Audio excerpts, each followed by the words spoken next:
ఈ ఫ్రిడ్జ్లో ఉన్న కూరగాయలు అనమాట. చూడండి 3 days అయింది దాదాపు పెట్టి. ఇవి యాక్చువల్గా చెడిపోదు, అది అందరికి తెలుసు. క్యాప్సికమ్ ఎలా ఉండదో అలానే ఉంది. పచ్చిమిర్చి చూడండి, పచ్చిమిర్చి ఎట్లా ఉంది సాఫ్ట్గా. బీట్రూట్ చూడండి, బీట్రూట్ యాక్చువల్గా పోయేది అనమాట, చాలా ఫ్రెష్గా ఉంది ఇప్పుడు.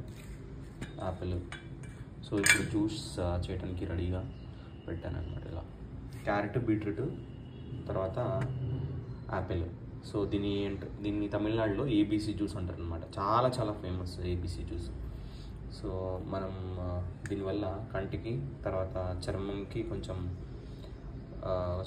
బ్రైట్నెస్ వస్తుందన్నమాట, స్టోనింగ్. తర్వాత ఇదేంటంటే బ్లడ్ వస్తుంది. యాపిల్ మీకు తెలుసు యాంటీ యాక్సిడెంట్గా వర్క్ అవుతుంది.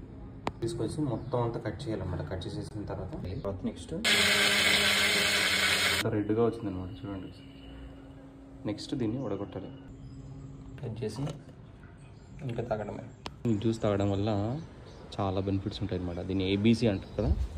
ఎక్కడికైనా తమిళనాడులో వెళ్ళినప్పుడు కూడా ఏబీసీ. బెంగళూరులో తక్కువ చూసాను, తమిళనాడులో చూస్తే ఏబీసీ జ్యూస్ చాలా మంది తాగుతారు. So it's gives good health. So good health means automatically which is good thoughts and good wealth. Thank you.